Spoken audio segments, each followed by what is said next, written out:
과유불급이라는 말이 있죠. 지나친 것이 모자람만 못하다고 하는 말입니다. 왜 이런 말이 생겼을까요? 끝까지 고집을 부리고 욕심을 부리고 자기 뜻을 관철하고자 하는 사람들이 많기 때문이겠죠. 종교 생활을 하는데도 이런 일들이 있습니다. 지나친 종교적 활동이나 지나친 종교적 열심이 때로는 하나님의 뜻을 가로막거나 하나님의 뜻을 오히려 방해하는 일들이 있기 때문에 우리가 신앙생활을 하다가도 과유불급을 기억해야 한다는 것입니다.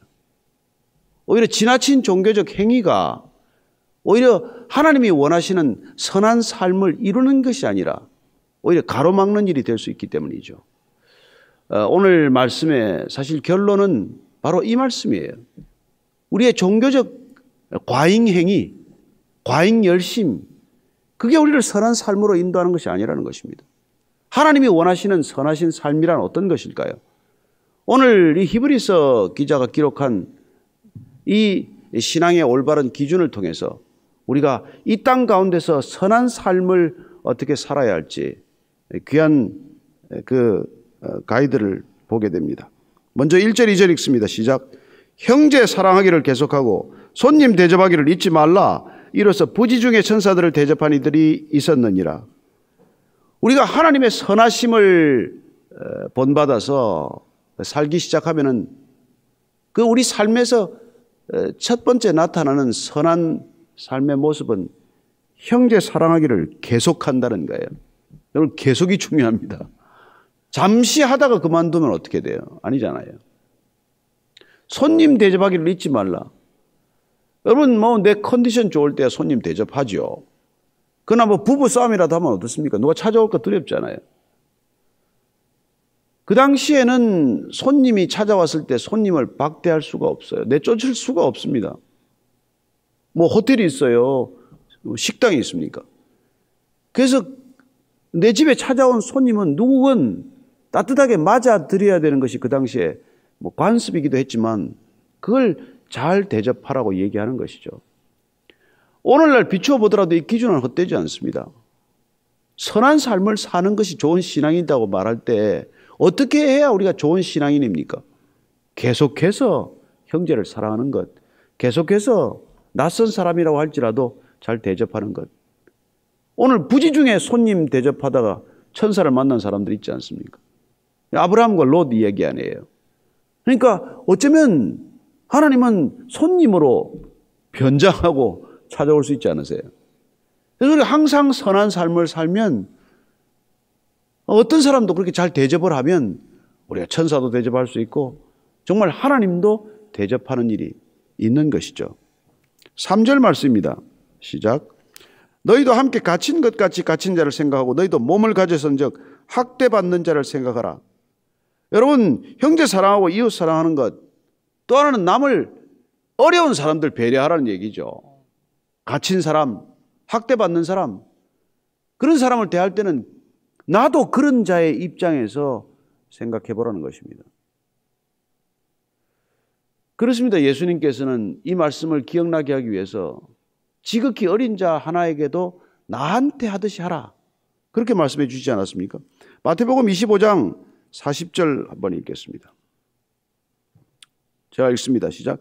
임금이 대답하여 이르시되 내가 진실로 너에게 이르노니 너희가 여기 내 형제 중에 지극히 작은 자 하나에게 한 것이 곧 내게 한 것이니라. 아휴, 여기 말이죠. 여기 내 형제 중에 지극히 작은 자. 예수님께서 예수님을 따르는 무리들을 보시고 내 형제라고 말씀하십니다. 그 중에서도 이름도 빚도 없이 사는 사람들을 내 형제라고 부르는 거예요. 여러분, 우리는 뭐 이름 나고 큰 인물한테는 잘하기가 쉽지만은 이름도 없는 사람한테 잘하기 어렵잖아요. 솔직히 무시하지 않습니까? 때로 갑질하지 않습니까? 그러나 만약에 우리가 뭐 대통령이 이 사람은 내 동생이야, 그럼 우리가 그 동생이라고 하는 사람 홀대하지 않지 않습니까? 마찬가지로 지금 예수님께서 이 사람들이 내 형제야 이렇게 말했는데도 불구하고 지극히 작다는 이유로 그를 무시했다면, 홀대했다면 우리가 예수님한테 갑질한 거나 마찬가지고 예수님을 무시한 거나 마찬가지 아니냐는 것이죠. 자, 우리가 정말 하나님의 선하신 삶을 본받아서 살아갈 때 어떻게 해야 된다고요? 오늘 그 얘기하는 거예요.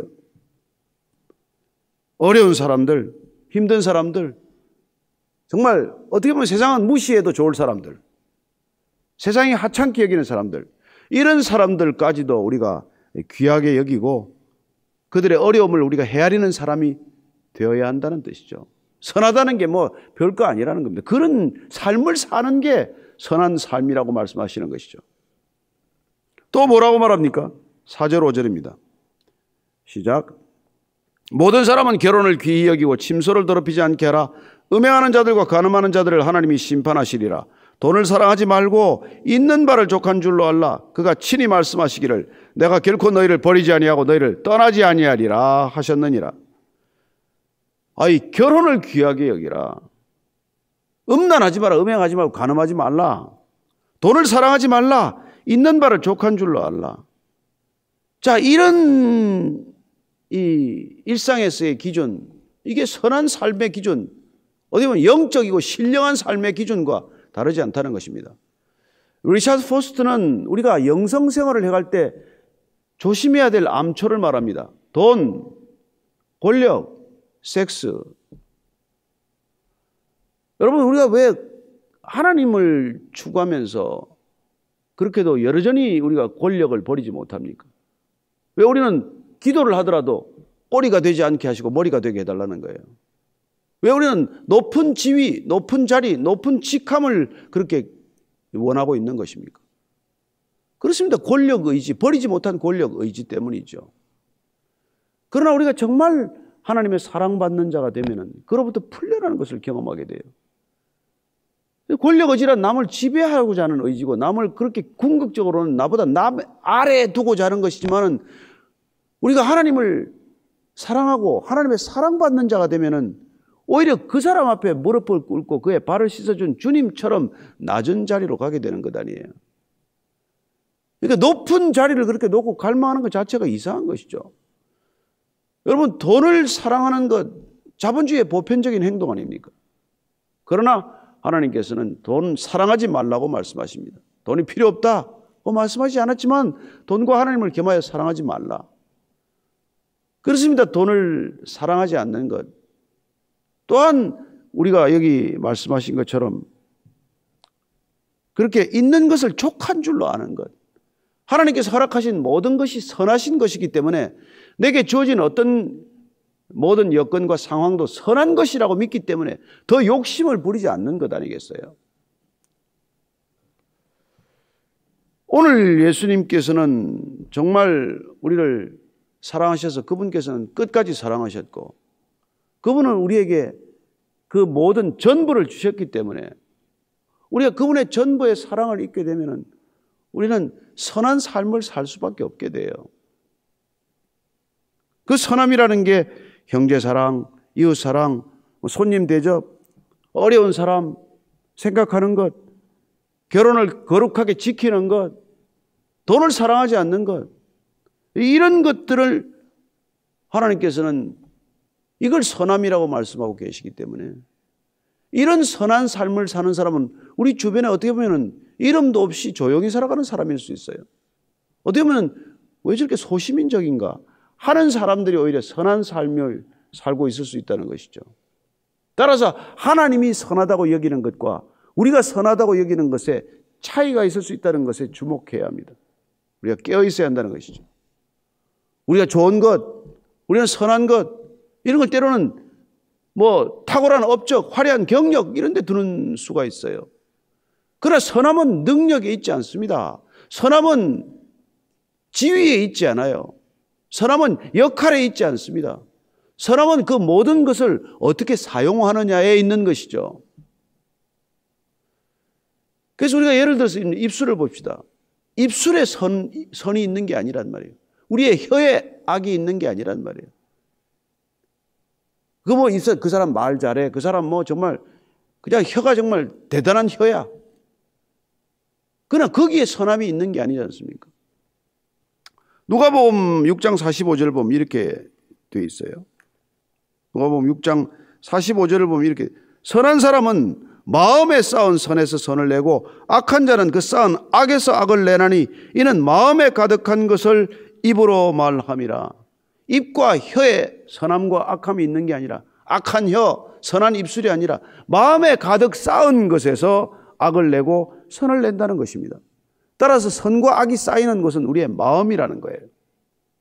이 마음을 우리가 잘 다스리지 않으면 우리는 결코 선한 삶을 살 수 없고, 그리고 그 마음에 가득 선을 쌓게 되면은 우리의 실제 삶이 일상에서 어떤 삶의 모습으로 드러난다고요? 형제 사랑하기를 계속한다는 것입니다. 또한 손님 대접하기를 잊지 않는다는 거예요. 갇힌 자, 박해받는 자를 생각한다는 것입니다. 그리고 가정을 거룩하게 지킨다는 거예요. 돈을 사랑하지 않는다는 것입니다. 하나님께서는 이런 사람들을 내가 결코 떠나지 않을 것이다, 내가 결코 버리지 않을 것이다, 이렇게 강조하고 계십니다. 하나님은 이렇게 선한 삶을 결코 잊지 않을 것이다, 기억하실 것이다, 그렇게 우리에게 알려주고 계신 것입니다. 그런데 왜 이렇게 못 사는 거예요, 사람들이? 6절 7절 보면 이렇게 되어 있습니다. 그러므로 우리가 담대히 말하되 주는 나를 돕는 이시니 내가 무서워하지 아니하겠노라. 사람이 내게 어찌하려 하노라. 하나님의 말씀을 너에게 일러주고 너희를 인도하던 자들을 생각하며 그들의 행실의 결말을 주의하여 보고 그들의 믿음을 본받으라. 하나님께서는 그래서 우리가 선한 삶을 계속해서 살아갈 수 있도록, 선을 행하다가 낙심하지 않도록, 선한 삶을 멈추지 않도록, 그래서 하나님께서는 우리에게 무섭지 않게 하겠다는 거예요. 두려워하지 않게 하겠다. 나가 나를 돕겠다. 내가 내 오른손으로 친히 너를 돕겠다. 내가 너를 손바닥에 새겨놓겠다. 두려워하지 말라, 놀라지 말라, 무서워 말라, 담대하라, 강하라, 이런 얘기를 끊임없이 해주시는 거예요. 그렇게 두려워하지 않게 되면은 우리가 선을 행하다가 멈추지 않고 완주할 수 있는 삶을 산다는 걸 아시기 때문에, 그리고 우리 안에는 끊임없는 두려움이 있다는 것을 아시기 때문에 그렇게 말씀하시는 것이죠. 그래서 하나님께서는 우리에게 말씀을 주시고, 또한 끝까지 살아낼 수 있도록 말을 못 알아들으면 말씀을 전해줄 수 있는 대언자, 예언자를 주시기도 하고, 그리고 또한 공동체를 허락하셔서 믿음의 사람들, 믿음의 선배들, 그들로부터 본받고 그들과 함께 격려받고 그들과 함께 선한 삶을 함께 살아내도록 우리에게 주신 게 교회 공동체라는 것을 알게 됩니다. 이 교회야말로 서로 선한 삶을 격려하고 서로 선한 삶을 살아갈 수 있도록 이렇게 치열합해주고 말이죠.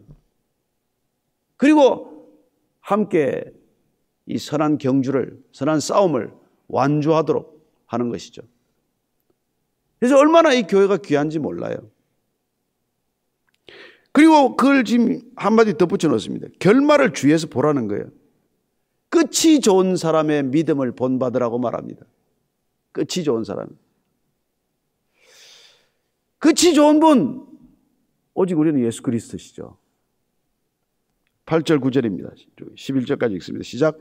예수 그리스도는 어제나 오늘이나 영원토록 동일하시니라. 여러 가지 다른 교훈에 끌리지 말라. 마음은 은혜로서 굳게 하며 아름답고 음식으로 살 것이 아니니 음식으로 말미암아 행한 자는 유익을 얻지 못하였느니라. 우리에게 제단이 있는데 장막에서 섬기는 자들은 그 제단에서 먹을 고난이 없나니 이는 죄를 위한 짐승의 피는 대제사장이 가지고 성소에 들어가고 그 육체는 영문 밖에서 불사름이라. 오늘 예수 그리스도는 영원히 불변하시는 분이다. 그분이 기준이다. 선함의 기준은 다른 데 있지 않습니다.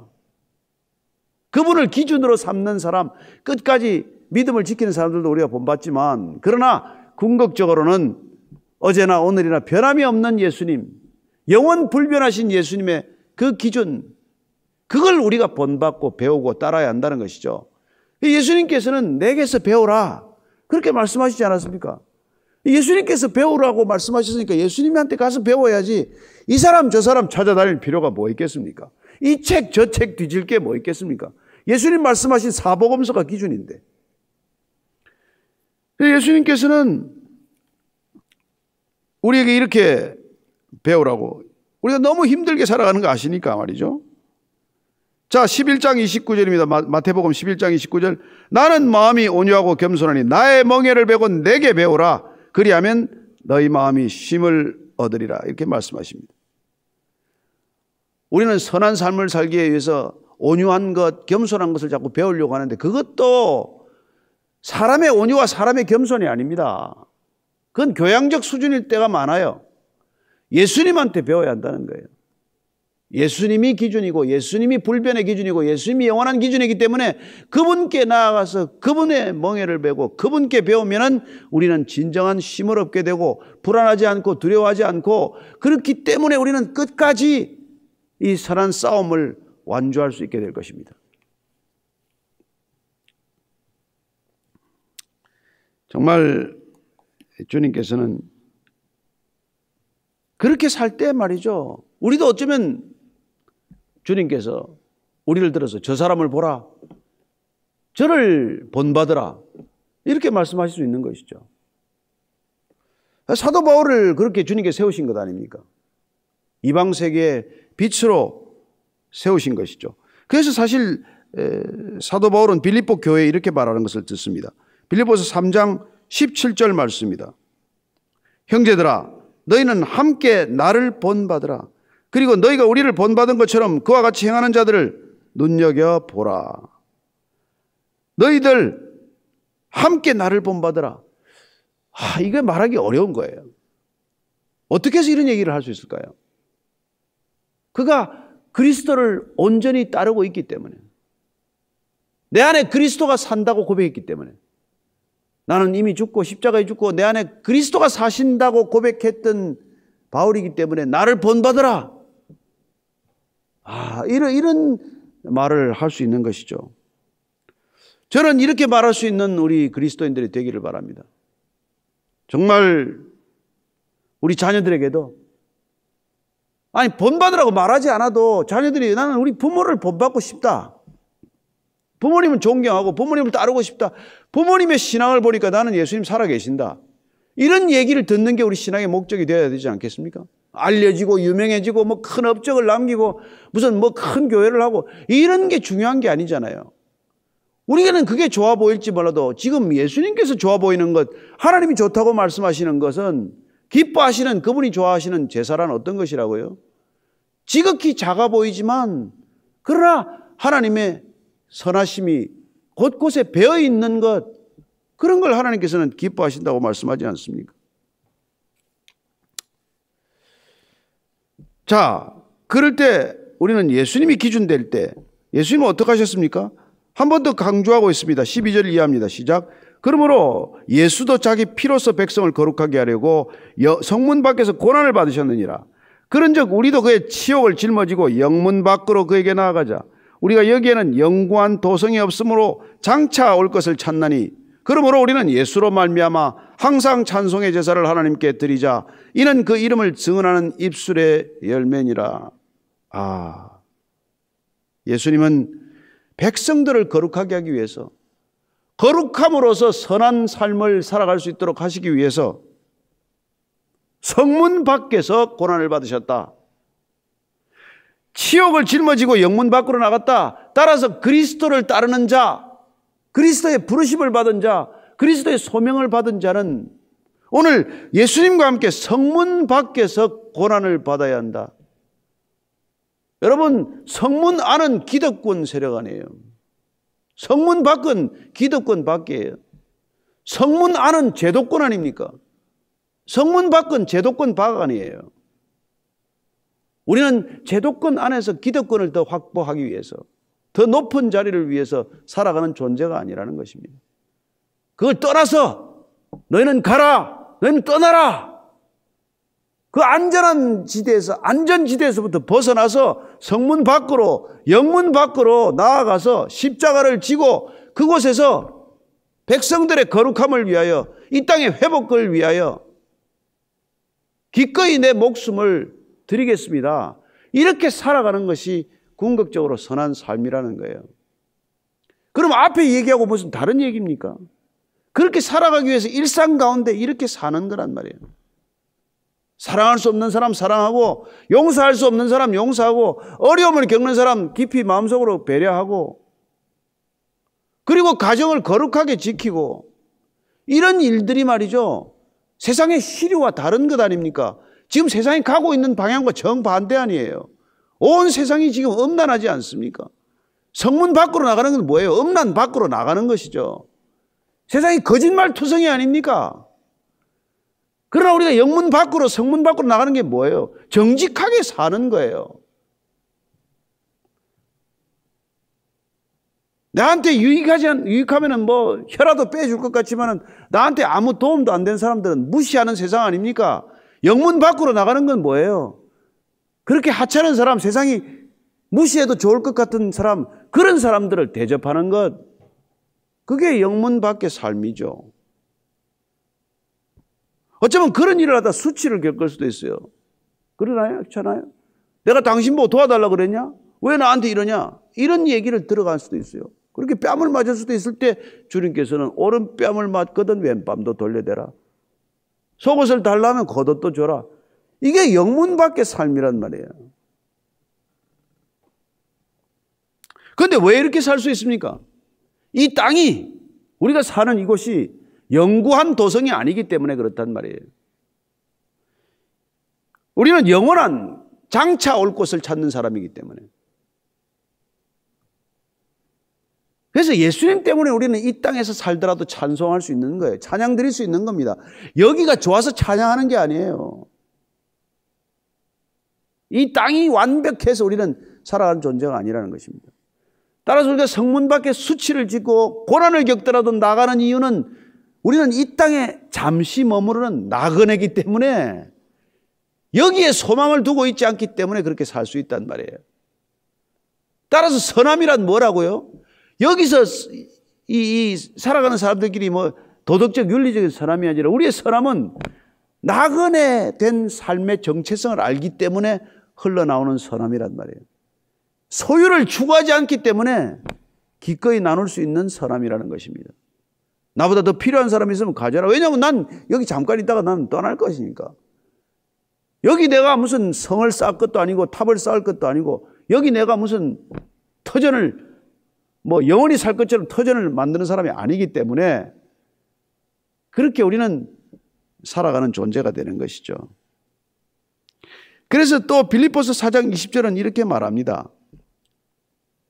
한 번 더 같이 읽겠습니다. 그러나 우리의 시민권은 하늘에 있는 자라. 거기로부터 구원하는 자 곧 주 예수 그리스도를 기다리노니. 우리의 나그네의 삶, 우리는 시민권이 하늘에 있다는 것만 말이에요. 우리의 고향, 우리의 본향, 우리의 아버지 집, 여기가 아니란 말이에요. 우리가 선한 삶을 사는 까닭은 이 땅에 나그네 된 삶을 살기 때문에 이 땅에 우리가 소유를 쌓는 삶을 살지 않게 되는 것이고, 이 땅에서 내가 모든 기득권을 만들려고 노력하는 삶이 아니고, 우리는 돌아갈 아버지의 집을 그리워하는 삶이기 때문에 아버지 집으로 돌아가고 아버지가 맞아주는 기준에 합당한 삶을 산단 말이에요. 그게 선한 삶이란 말이에요. 그래서 아버지가 원하는 삶을 사는 거예요.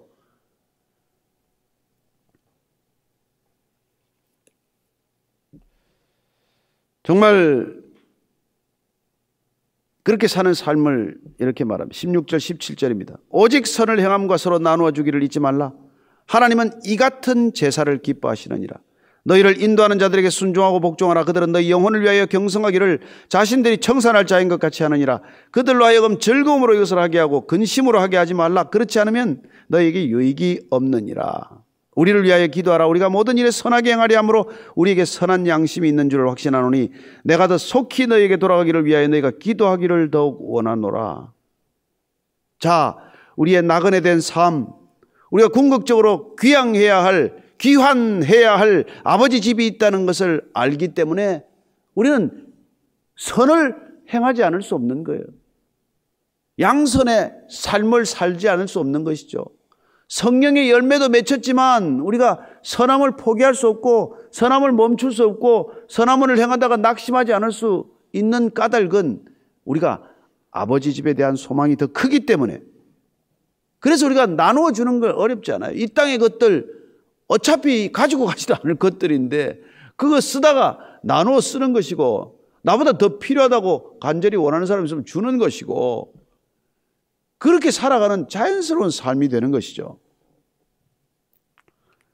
그리고 우리가 나그네이기 때문에 우리는 가이드가 중요해요. 인도자. 그렇죠? 예, 그들을 이렇게 선대하라고도 말합니다. 그리고 그들을 위하여 기도하라고 말하는 것이죠. 그들이 정말 끝까지 선한 인도자가 되기로, 선한 목자를 쫓는 선한 인도자들 되기로 기도해 주는 것, 이게 필요합니다. 그래서 여러분, 이 땅에 이 교역자들을 위해서, 목회자들을 위해서, 영적 지도자들을 위해서 우리가 많이 기도해야 되는 거예요. 그 사람들이 끝까지 그 길을 갈 수 있도록, 선한 목자를 놓치지 않도록, 세상에 대한 분별력을 잃어버리지 않도록, 그들이 선한 싸움을 마칠 수 있도록 기도해 드려야 되는 거예요.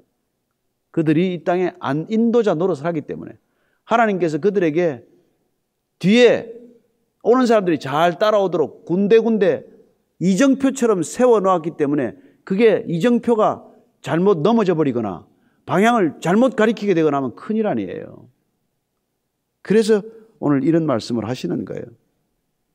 그러나 우리가 어쨌건 이 모든 하늘의 시민권이라고 하는 정체성 하나가 뚜렷해지고 확실해지면 우리는 이런 삶을 살 수 있게 되는 것입니다. 자, 20절, 21절 읽고 마치겠습니다. 시작. 양들의 큰 목자이신 우리 주 예수를 영원한 언약의 피로 죽은 자 가운데서 이끌어내신 평강의 하나님이 모든 선한 일에 너희를 온전하게 하사 자기 뜻을 행하게 하시고 그 앞에 즐거운 것을 예수 그리스도로 말미암아 우리 가운데서 이루시기를 원하노라. 영광이 그에게 세세무궁토록 있을지어다. 아멘. 큰 목자 되신, 선한 목자 되신 우리 주님 이 땅에 오셔서 우리를 왜 구원하셨습니까? 왜 영원한 언약의 피로 우리를 죽은 자 가운데서 살아내게 하셨습니까? 하나님 아버지의 이 땅을 향한 뜻은 무엇입니까? 궁극적으로 무슨 계획을 가지고 이 구원의 섭리를 이루어 가시는 것입니까?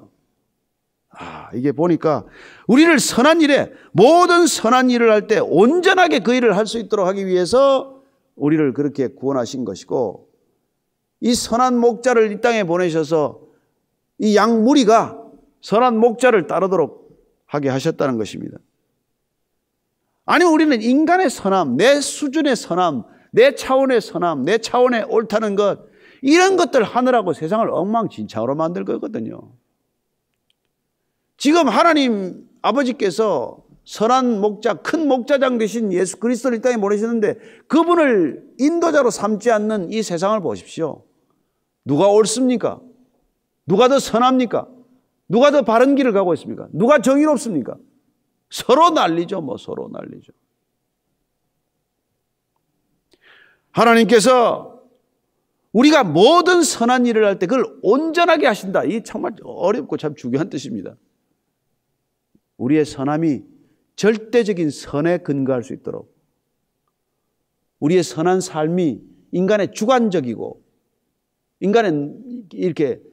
인간의 이성의 차원에 머무르지 않는 그런 진리의 차원에서의 선한 삶을 살도록 하시기 위해서 이 모든 구원의 섭리가 주어졌다는 것입니다. 왜요? 그렇게 살아야 아버지 집에 귀환이 가능하기 때문에 그래요. 아버지 집에 내 마음대로 살다 가는 곳 아니지 않습니까? 내가 조금 선하다고 착하다고 착한 일에서 가는 데가 아니란 말이에요. 내가 이 땅에서 조금 착한 일, 남보다 좀 더 상대적으로 착하게 산다고 그게 가지는 게 아니란 말이에요.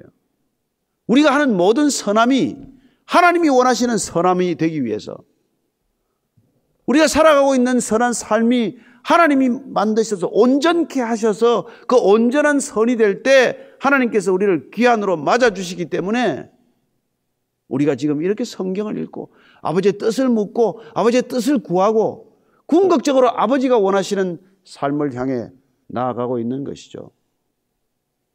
저는 우리의 조그마한 이 선행을 가지고 서로 칭찬하고 이렇게 야단법석 부리지 않게 되길 바랍니다. 연말에 가서 또 크리스마스 되면 또 선물 좀 하고 사진 찍고 이런 선이 아니라 궁극적으로 하나님이 원하시는 게, 기뻐하시는 제사가 뭔지 우리가 정말 분명하게 기억하고 분명하게 오늘 말씀으로 답을 얻어야 합니다. 어떤 게 선인가? 사람들이 주목받지 못할지라도, 어느 누구도 관심을 갖지 않을지라도 하나님께서 기뻐하시는 예배를 드리는 사람들이 있다는 것입니다. 인간이 볼 때는 그게 저게 선인가 아닌가 좀 분간이 확실치 않은데, 그러나 하나님의 마음을 품고 하나님의 뜻을 분명히 알고 그렇게 어려운 사람들을 헤아리며 사는 사람들, 그런 사람들. 많은 유혹이 있지만은 가정을 단단하게 지키고 아내 사랑하고 남편 사랑하고 자녀 사랑하면서 그 가정을 든든하게 지켜내는 것, 이런 것들이 성문 밖에서 십자가를 지고 가는 삶과 어떻게 연결이 될 수 있는지를 오늘 말씀해 주고 있다는 것이죠. 그렇습니다. 정말 그리스도의 선하심이 우리의 모든 삶 가운데 이루어지기를 축복합니다. 오늘 우리는 분명한 답을 얻었습니다. 정말 그분의 선하심이 우리 안에 흘러들어서 인간 안에서 그 선함이 이루어지게 하기 위해서, 온전한 하나님의 뜻이 이루어지도록 하기 위해서 그분께서는 성령을 보내주셨고, 그분께서는 우리를 교회로, 공동체로 부르셨고, 그리고 이 궁극적인 선을 이루어가는 놀라운 일들이 지금도 계속되고 있다는 것입니다. 저는 무별 예배가 그런 궁극적인 하나님의 온전한 선을 드러내는 예배가 되기를 축복합니다. 하나님이 기뻐하시는 예배가 되기를 축복합니다. 안식일에도 선을 행하는 예배가 되기를 축복합니다. 그게 우리가 오늘 이 예배 드리는 목적 아니겠어요? 오늘 한 가지 결론을 우리에게 알려주셨습니다. 인간의 욕심, 인간의 탐욕, 인간의 정욕으로 일어나는 어떤 선도 궁극적인 선이 될 수 없다는 것. 오직 하나님의 온전케 하시는 그분의 능력 안에서 이루어지는 우리의 일상적인 그런 지극히 평범한 선이야말로 하나님 마음에 합한 선이라는 것을 다시 한번 기억하는 일주간 되기를 축복합니다. 기도하겠습니다. 하나님 아버지, 그렇습니다. 혼란스러운 시대를 살아갑니다. 그러나 우리가 말씀을 통해서 하나님의 놀라우신 믿음의 선포를 통해서 궁극적인 선이, 우리의 모든 일에 선이 어떻게 온전하게 될 것인지를 가르쳐 주셨사오니 우리가 한 주간의 삶 가운데서 그 모든 선함이 내 의지와 내 선이 아니라 하나님의 선이 되게 하여 주옵소서. 예수님 이름으로 기도합니다. 아멘.